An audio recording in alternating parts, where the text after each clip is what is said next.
Témoins de Jéhovah et la date de 1914. Bienvenue sur la chaîne Le Fruit de la Vigne et bienvenue sur le petit journal du coq français. Nous avons abordé quelques vidéos avec Charles Taze Russell sur la date de 1914 et le millénarisme. Et sur la vidéo précédente, nous avons parlé quel était l'élément déclencheur.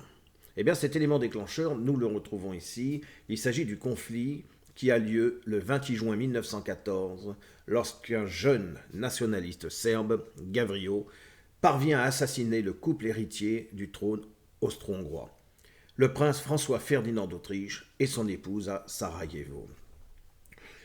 Bien que ce fût l'élément déclencheur, 1914 reste une date historique. Et pourtant, lorsque l'on parle de ce nationaliste serbe, moi ça me fait penser à 1757.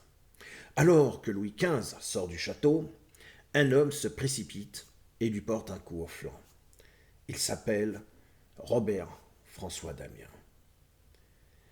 Si on écoute ce qui s'est dit, Damiens a commis le meurtre le plus suprême, c'est de tuer le roi de France. Ce qui va lui en coûter la torture.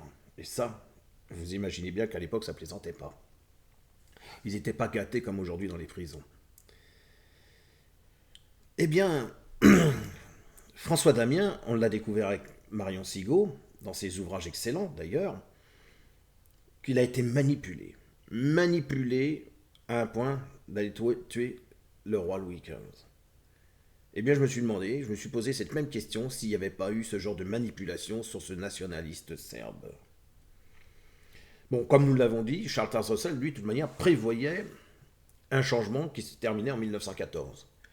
Ce changement n'a pas eu lieu. Rutherford va avoir un changement différent puisqu'il va amener sa réforme sur la fin des temps des nations en 1914, qui va signifier, d'ailleurs, la présence invisible du Christ depuis 1914,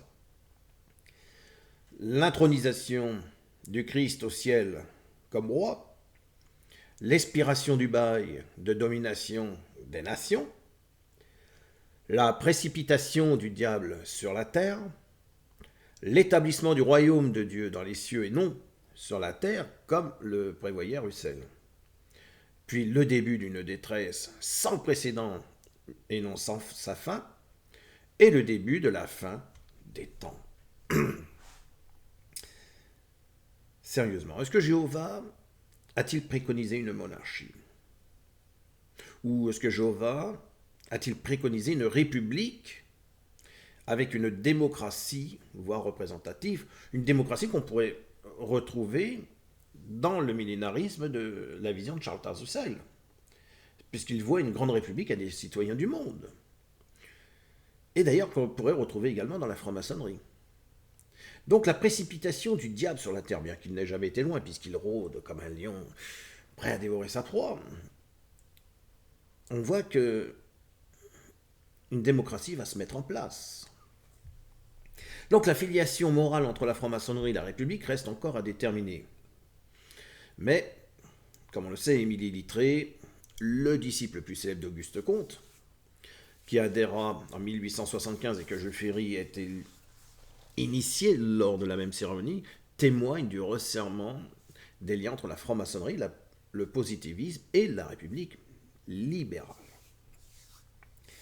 Regardons.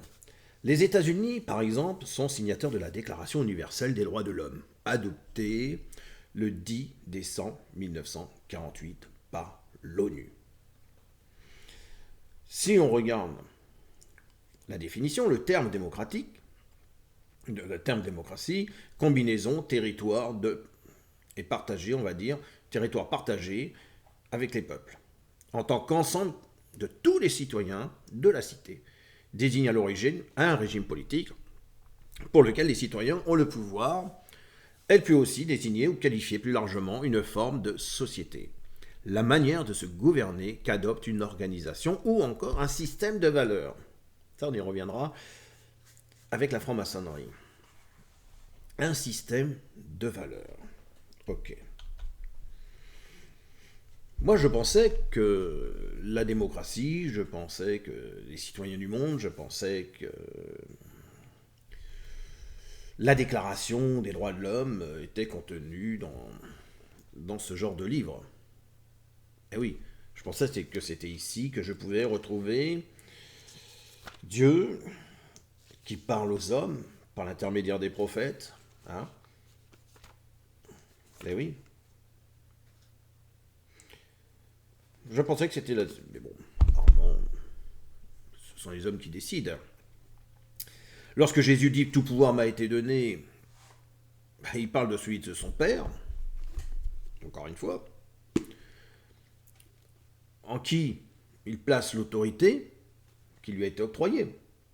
Et selon la formule des hommes, en tout cas la formule d'Abraham Lincoln, 16e président des États-Unis de 1860 à 1865, prononcée lors d'un discours, je le cite, la démocratie est le gouvernement du peuple, par le peuple, pour le peuple, que l'on retrouve dans notre système de valeurs.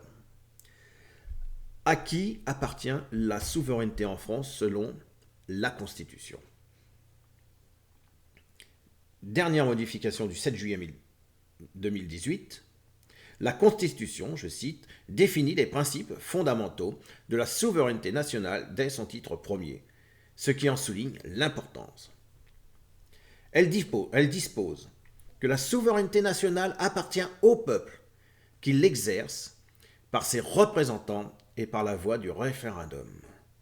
Elle pose le principe de la République comme étant le gouvernement du peuple, par le peuple et pour le peuple. Donc si le gouvernement se gouverne par le peuple, où est Dieu?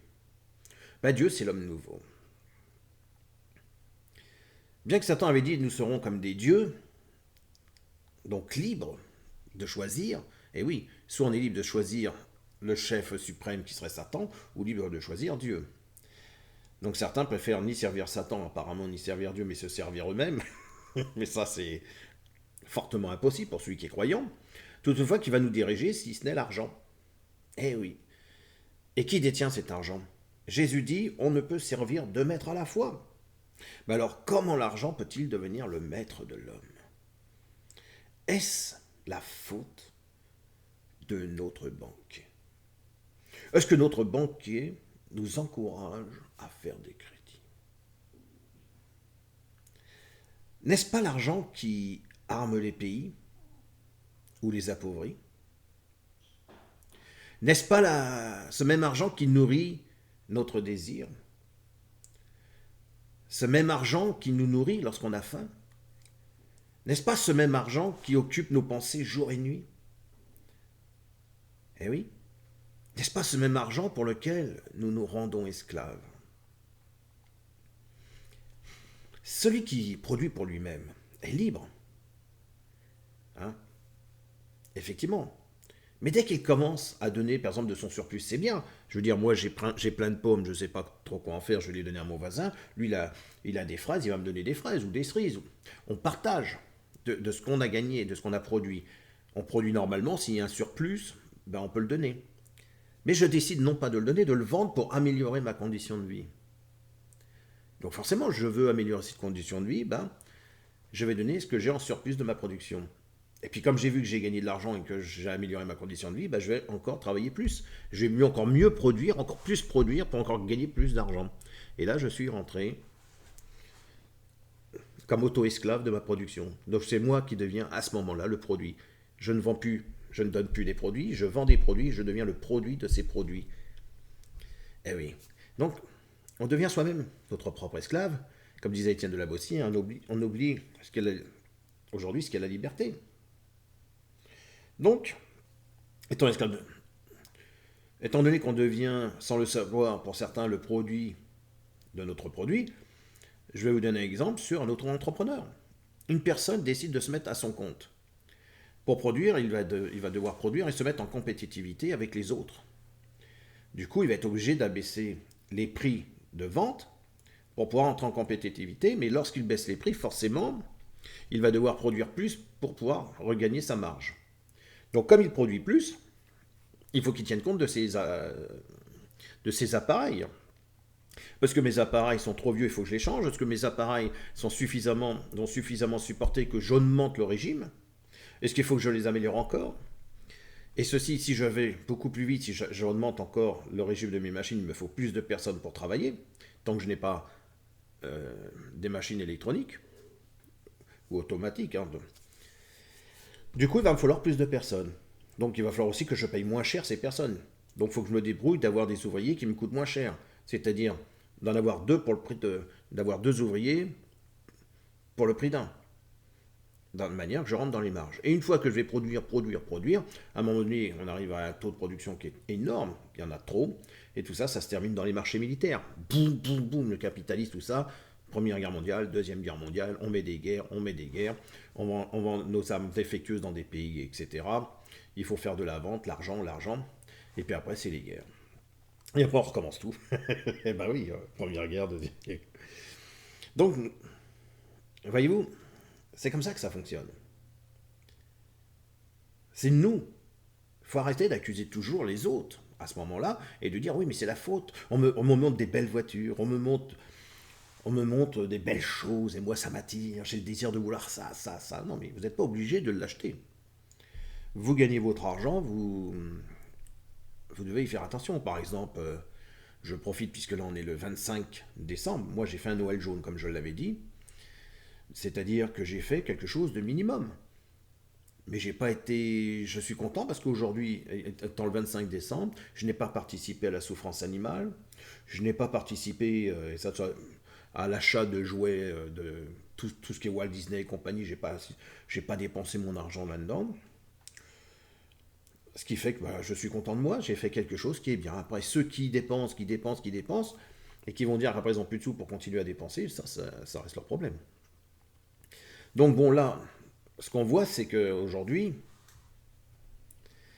on voit que cette fois que le combat sera beaucoup plus violent. Sur les deux premières guerres mondiales, on avait affaire à des nations. Ces nations produisaient pour leur nation.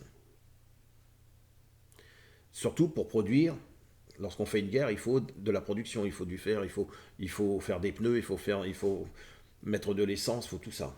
Hein. Donc, pour pas dire, on sert un pays. Sauf qu'aujourd'hui, les nations, étant libérales et multiculturalistes, les citoyens de ce monde n'ayant plus d'origine à proprement fondée sur l'historique de leur histoire, mais sur le modèle proposé qui est universel. Donc le combat sera une cessation du soi-même pour le devenir d'une république universelle mondiale, avec sa capitale à Jérusalem, sur le mont Sion. Elle entraînera avec elle une individualité sans précédent. Et oui, des personnes amies d'eux-mêmes, de leurs propres désirs, seront sur le désir véhiculé par l'argent. L'homme, devenu citoyen du monde, devenu salarié, à sa charge, puisqu'aujourd'hui il est à la charge des syndicats. Ah oui, c'est les syndicats qui décident chez un patron à quel prix vous êtes évalué. Hein, toi, tu vaux aujourd'hui il y a un SMIC, vous êtes évalué au SMIC. Hein. Donc là, le syndicat, ça sera vous, puisque vous serez salarié à votre propre charge. Bien que vous ne déciderez pas du prix, il y aura une négociation qui se fera. D'accord. Donc, si une vie n'a pas de prix, à l'époque de nos aïeuls, aujourd'hui, bah si, la vie, elle a un prix. Donc, celui du travail que vous pourrez fournir. Vous deviendrez des sans domicile fixe. Il est évident que vous allez errer à la recherche du travail à proposer. Alors que c'est vrai qu'aujourd'hui, quand on parle d'un sans domicile fixe, vous avez l'impression qu'on parle d'une personne qui dort dans la rue. Non. Il y a ceux qui, comme nous, avons un domicile fixe, hein, nous sommes fixés à un endroit. Il y a ceux qui ne sont pas fixés à un endroit, qui peuvent se déplacer, qui sont sans domicile fixe, qui est pour moi les gens du voyage.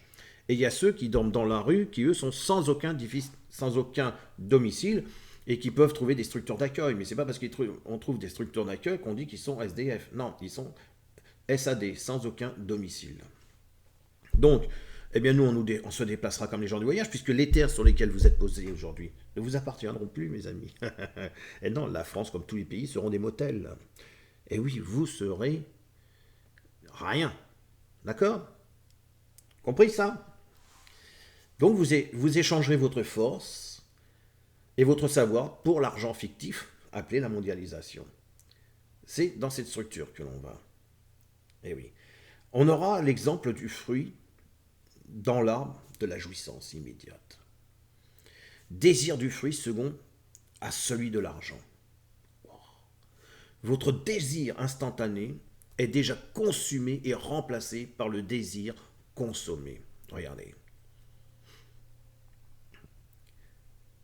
Votre vie est un champ de possibilités. C'est-à-dire, votre désir est une possibilité qui cherche à s'exprimer. Ce désir n'est plus un choix libre, puisque les générations qui suivront auront oublié ce qu'est être libre. Votre choix sera différent en fonction de l'argent gagné. Il y a déjà un combat, celui de la laïcité. Et cette guerre fait rage depuis. Sur quoi elle se joue présentement? Sur vos décisions. Sur la stérilité et la résignation à la natalité d'une nation. C'est cette natalité baissante qui amène le changement d'une nation. Cette même laïcité le sait, elle bouleverse vos raisonnements en biaisant votre liberté de conscience, la seule et véritable religion universelle déclarée par l'homme. Donc nous allons revenir sur la prochaine vidéo, sur le livre de Daniel, pour continuer de ce qui s'est fait depuis 1914. Et moi je vous dis à bientôt pour cette prochaine vidéo. Au revoir.